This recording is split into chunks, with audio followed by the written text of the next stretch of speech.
Kembali bersama saya, Samsul Bahri. Sesi ini akan membahas asesmen sumatif lingkup materi. Kita mulai pembahasan. Dari menu utama, klik menu penilaian.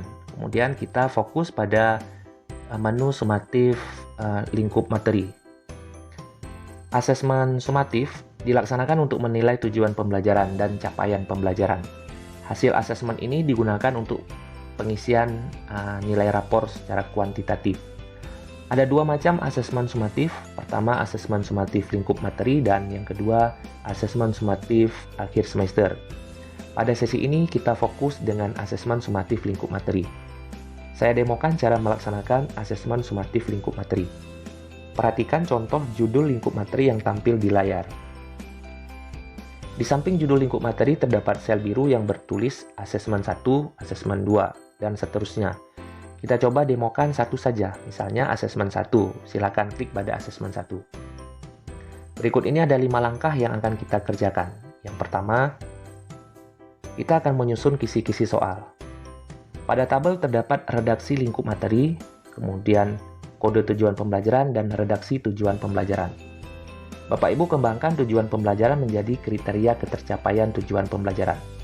Saya contohkan misalnya KKTP 1 menjelaskan bagan siklus hidup tumbuhan, dan KKTP 2 menjelaskan peran penting bagian tumbuhan dalam siklus hidup tumbuhan. Selanjutnya, isi bentuk soal. Nomor soal, kemudian level kognitif, dan tingkat kesulitan. Untuk bentuk soal, tersedia pilihan ganda, isian, dan uraian. Misalkan ini adalah soal uraian. Nomor soal pertama, untuk level kognitif,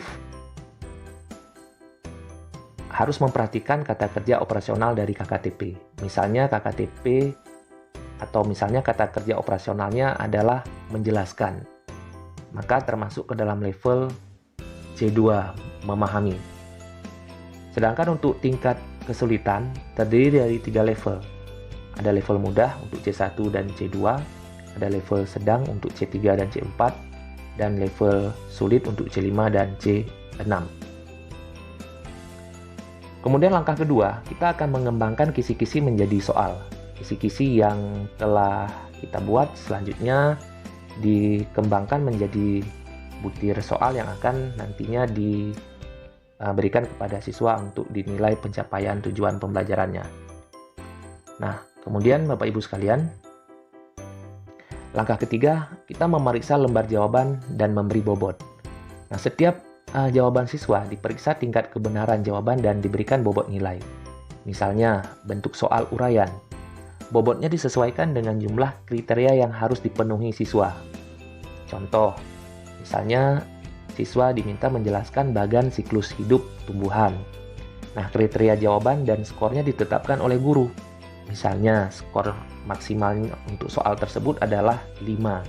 Nah, skor 5 itu didapat jika siswa menguraikan jawaban dengan lengkap. Namun jika uraian jawaban tidak lengkap, maka skornya dapat diberi di bawah 5. Kemudian ada bentuk soal pilihan ganda. Bobotnya 1 jika benar dan 0 jika salah. Dan yang terakhir, bentuk soal isian. Bobotnya sesuai dengan jumlah jawaban yang harus diisi. Selanjutnya langkah keempat, mengisi lembar analisis asesmen. Pertama, isikan nilai batas tuntas pada sel kuning. Misalnya nilai batas tuntas adalah 70. Yang kedua, isikan skor untuk setiap nomor soal. Misalnya, soal nomor 1 adalah soal uraian dengan skor maksimal 5. Soal nomor 2 adalah soal pilihan ganda dengan skor maksimal benar 1, salah 0. Dan yang ketiga adalah soal isian dengan skor maksimalnya 2. Kemudian selanjutnya kita ambil lembar jawaban siswa yang sudah diperiksa. Kita isikan skor perolehan ke dalam tabel analisis. Saya contohkan misalnya siswa nomor 1 atau siswa pertama mendapatkan skor untuk soal nomor 1 4, soal nomor 2 1, dan soal nomor 3 mendapat skor 2. Nah, nanti di sini akan terlihat jumlah nilai, kemudian ketuntasan, dan tindak lanjut. Kemudian siswa kedua Misalnya menjawab benar untuk nomor 1 dengan sempurna, maka diberikan skor 5. Soal nomor 2 menjawab benar, skor 1, dan soal nomor 3 setengah benar. Berarti skornya adalah 1. Dia mendapatkan nilai 88 dan tuntas. Kemudian siswa yang ketiga, misalnya siswa ini menjawab kurang sempurna, misalkan diberikan skor 3. Untuk pilihan ganda menjawab salah, dan untuk isian menjawab benar. Kemudian siswa yang keempat, dan yang terakhir siswa yang kelima.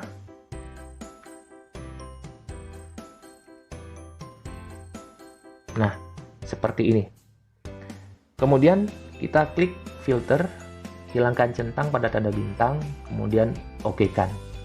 Nah, di sini akan terlihat jumlah siswa yang tuntas dan yang tidak tuntas. Kemudian di bagian bawah juga akan terlihat persentase pencapaian setiap nomor soal atau TP, kemudian tingkat kesukaran dan daya pembeda.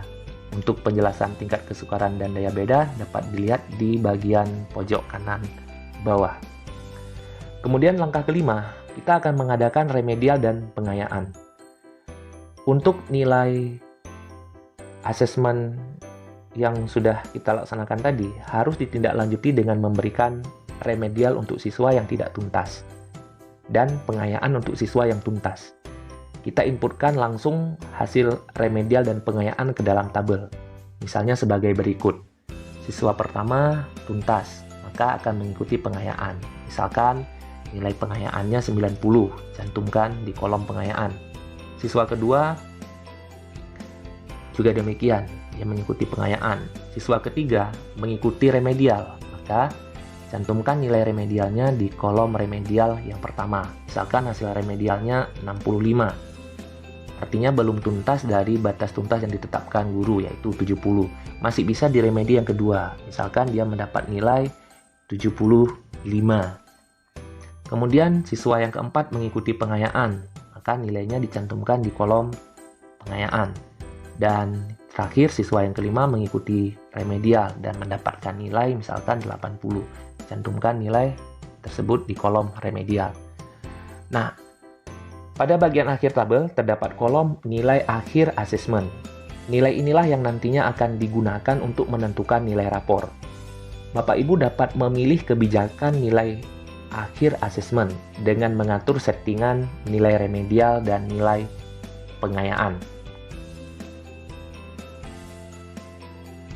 Untuk lebih jelasnya bisa memperhatikan dalam tayangan berikut ini.